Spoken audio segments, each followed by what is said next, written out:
Je m'appelle Anna. Il y a quelques mois, je me tenais dans le couloir de la maison de mes parents, près de Seattle. La pluie tambourinait doucement aux fenêtres, comme toujours en hiver, quand j'ai entendu ces deux phrases qui ont mis un terme brutal à la vie que je croyais avoir. Elle a fait une erreur avec Travis, mais on ne le dira jamais à Anna. C'était la voix de ma mère, calme et décidée, le même ton qu'elle employait pour choisir lequel des trophées de ma sœur méritait de trôner sur la cheminée. Je suis restée figée. Impossible. Je suis restée là, le souffle coupé, sentant le sol se dérober sous mes pieds tandis que ces mots résonnaient en moi. Mon mari, ma sœur, Megan, et mes parents qui, une fois de plus, choisissaient de la protéger elle plutôt que moi. Permettez-moi de revenir un peu en arrière, car pour comprendre la douleur de ce moment, il faut savoir ce que c'était que de grandir dans leur ombre. Megan était toujours la plus brillante, celle autour de qui il gravitait. Quand elle a remporté le concours d'orthographe de l'école, le journal local a publié sa photo. Quand je suis arrivée deuxième au concours scientifique cette même année, mon père m'a donné une petite tape dans le dos et m'a demandé si j'avais vu le compte-rendu de Megan. Ce n'était pas de la méchanceté. C'était juste l'ordre naturel des choses chez nous. Megan était toujours mise en avant, et j'ai appris très tôt à rester dans l'ombre. Je ne lui en ai jamais voulu. Après tout, c'était ma petite sœur.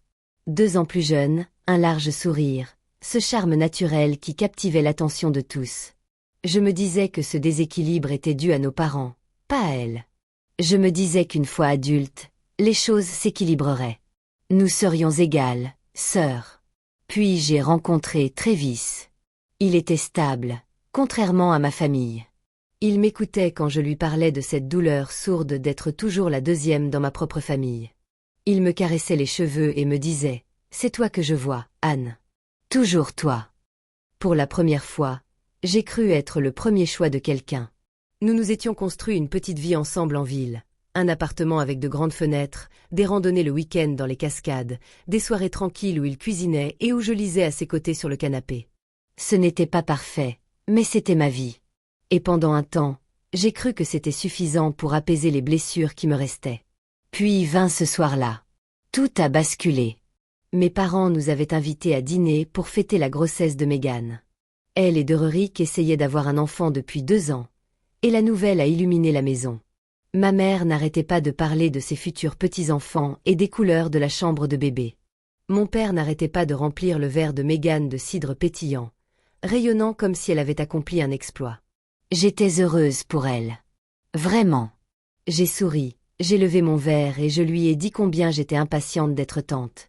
Travis était assis à côté de moi, sa main sur mon genou sous la table, comme toujours. Après le dîner, je me suis éclipsée aux toilettes. En revenant, j'ai entendu des murmures venant de la cuisine. Je ne sais pas pourquoi je me suis arrêtée. Peut-être était-ce le silence dans leur voix. Cette façon qu'avaient toujours les conversations de s'éteindre quand j'entrais dans une pièce, quand j'étais enfant. C'est alors que je l'ai entendu. Ma mère qui chuchotait. Ce n'était qu'une erreur. Megan a enfin la famille dont elle a toujours rêvé. Le dire à Anna ne ferait que blesser tout le monde. L'approbation silencieuse de mon père. Elle n'a pas besoin de savoir. C'est mieux ainsi. Je suis restée figée dans le couloir sombre, la lueur de la cuisine se répandant sur le parquet. Ma poitrine s'est serrée au point de m'empêcher de respirer. Travis. Megan. Mes parents qui savaient et qui choisissaient le silence pour préserver son monde. Je ne me souviens pas d'être sortie de la maison.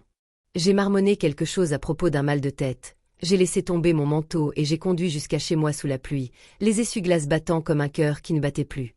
Cette nuit-là, je suis restée éveillée près de l'homme qui m'avait promis de me choisir, à l'écouter respirer régulièrement dans son sommeil, et j'ai compris quelque chose avec une clarté glaciale, comme si de la glace se formait entre mes côtes.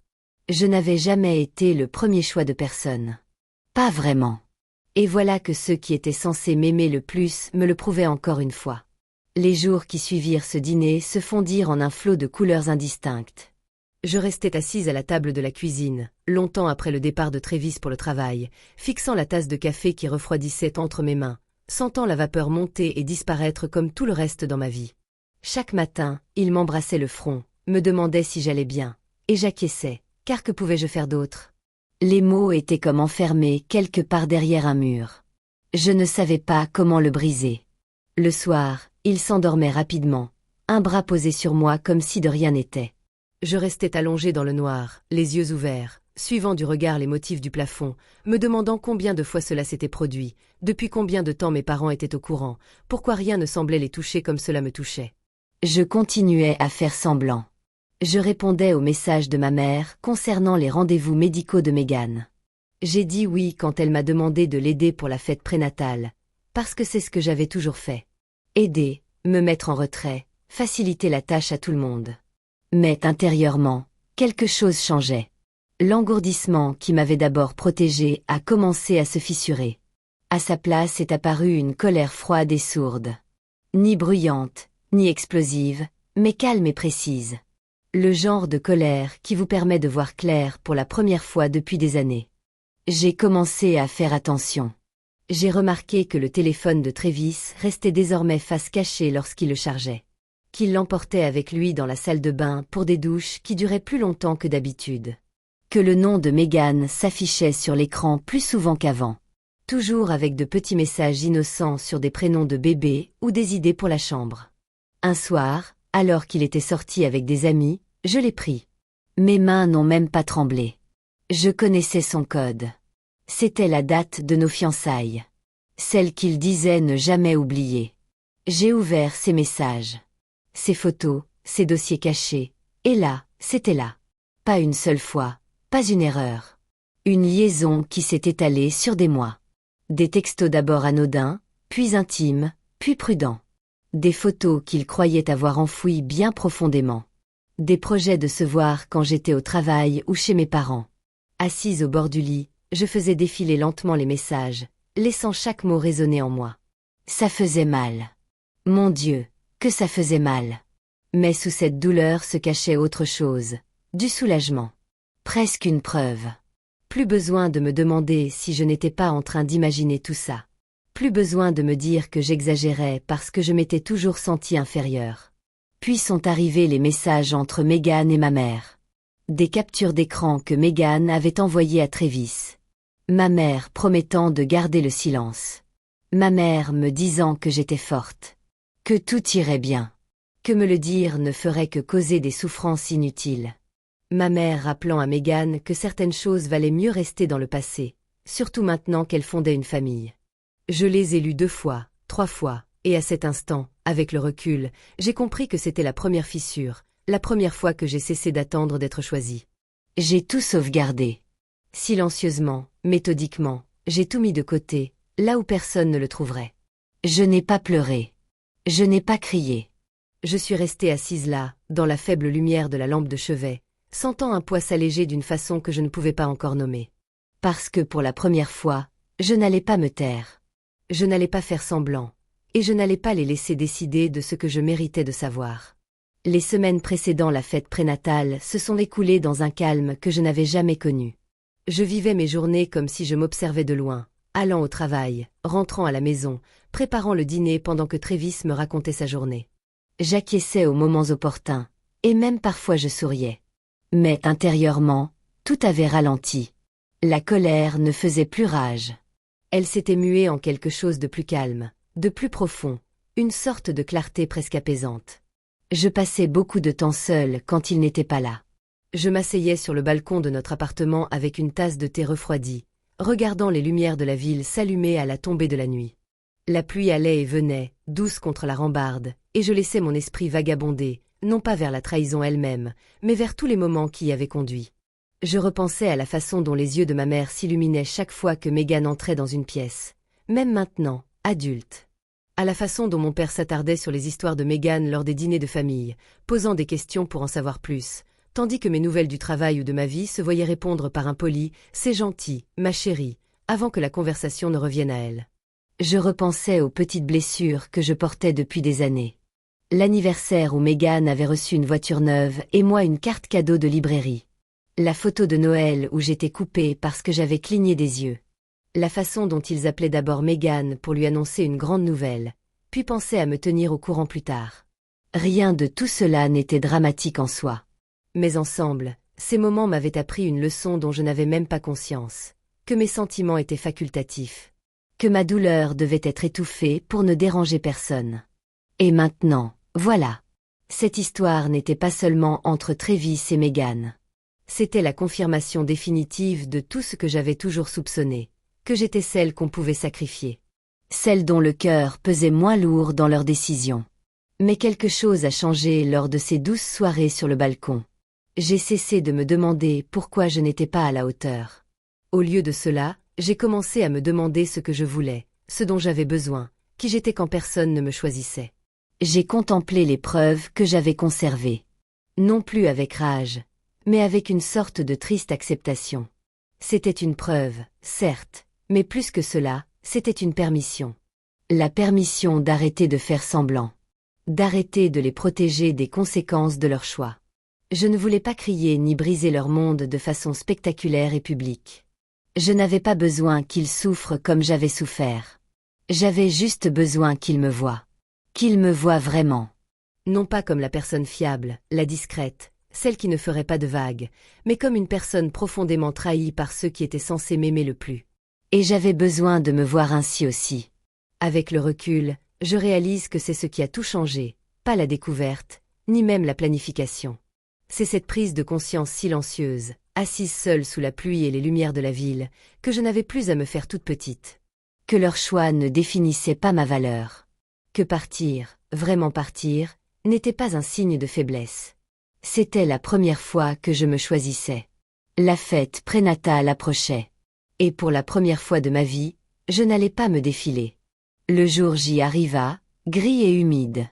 Un de ces après-midi du nord-ouest Pacifique où les nuages sont bas et l'air lourd de non-dit. La salle communale était décorée exactement comme ma mère le souhaitait. Des ballons pastels ornaient l'entrée. De longues tables nappées de blanc. Un buffet de dessert qui avait nécessité des heures de préparation. Les amis de la famille flânaient, admirant la table des cadeaux. Je riais de cette façon si naturelle dont on est persuadé que tout va bien. J'ai traversé tout cela avec un calme qui m'a moi-même surprise. Je souriais quand on m'adressait la parole. Je remplissais les verres de punch. J'ai aidé Megan à s'installer sur la chaise d'honneur au moment des cadeaux, observant sa main posée sur la douce courbe de son ventre, son visage rayonnant de l'attention qu'elle avait toujours su attirer. Travis se tenait au fond de la salle, bavardant discrètement avec Derek et quelques autres. Mes parents se tenaient près de Megan, fiers et protecteurs. Personne ne m'a regardé 2 fois, et cela me convenait parfaitement. J'avais apporté une petite enveloppe. Rien d'ostentatoire, juste du papier épais couleur crème, scellé. Mon nom était écrit dessus de ma propre main, soigneusement. À l'intérieur, des copies imprimées des messages, des photos, de la preuve. Pas tout, juste ce qu'il fallait.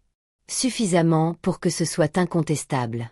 Quand la plupart des cadeaux furent ouverts et que le calme s'installa avant le gâteau, je me suis levée. Les conversations s'apaisèrent tandis que les gens se tournaient vers moi. Je n'ai pas élevé la voix. Ce n'était pas nécessaire. J'ai quelque chose à vous dire. J'ai commencé d'un ton posé, presque naturel. Et puis, j'ai un cadeau pour Megan, pour mes parents et pour Travis.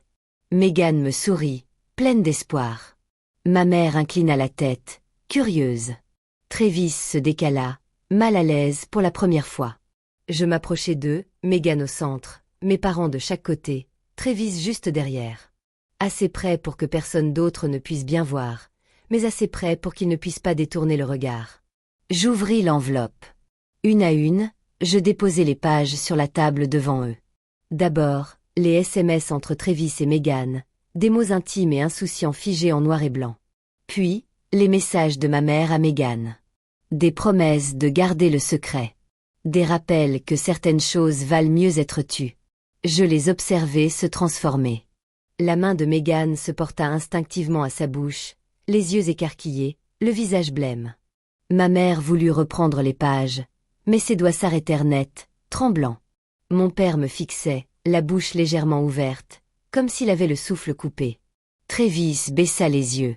Le silence s'était installé dans la pièce, chacun sentant le changement, les conversations s'éteignant. Je n'ai pas élevé la voix. Je n'avais pas besoin que toute la pièce entende chaque détail. Je les ai simplement regardés tour à tour. Je vous ai entendu dans la cuisine ce soir-là, ai-je dit doucement, m'adressant uniquement à eux. Je vous ai entendu décider que je n'avais pas besoin de savoir que mon mariage, mes sentiments, rien de tout cela n'avait autant d'importance que de protéger son image. Meghan a commencé à murmurer quelque chose, presque suppliant, mais j'ai levé la main. Non, ai-je dit, sans colère. C'est fini. Pas cette fois. Je me suis tournée vers mes parents. Vous l'avez encore choisi, et c'est votre droit, mais j'ai le droit de me choisir moi-même maintenant. Puis, à Trévis, c'est terminé. Les mots sont sortis calmement, définitivement, comme une porte que j'avais laissée ouverte bien trop longtemps. Je n'ai pas attendu de réponse. Je n'avais besoin ni d'excuses ni d'explications. J'ai pris mon sac, traversé la pièce silencieuse et suis sorti dans l'air frais et brumeux. J'ai entendu des murmures monter derrière moi, des questions, des chuchotements, quelqu'un qui demandait ce qui s'était passé. Mais je ne me suis pas retournée. Je suis montée dans ma voiture, j'ai démarré et je me suis éloignée de cette salle, de cette vie, avec une légèreté que je n'avais pas ressentie depuis des années. C'est à ce moment-là que j'ai su que quelque chose avait changé. Non pas parce qu'ils me faisaient souffrir, mais parce que j'avais enfin cessé de les laisser décider qui j'étais. Cela fait maintenant des mois depuis cet après-midi à la salle communautaire. Le divorce s'est fait discrètement et simplement. Nous avons vendu l'appartement, partagé le peu que nous avions et repris nos chemins respectifs sans drame ni exigence. Trévis est parti le premier. Un soir, en rentrant, j'ai trouvé son côté du placard vide, ses clés sur le comptoir, aucun mot, aucun mot.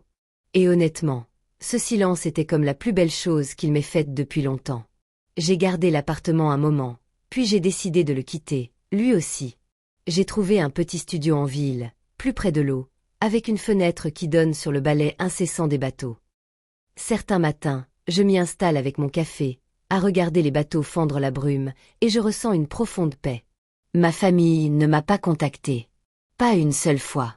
Pas un appel de ma mère pour prendre de mes nouvelles. Pas un message de mon père. Rien de Meghan. Avant, j'attendais ça.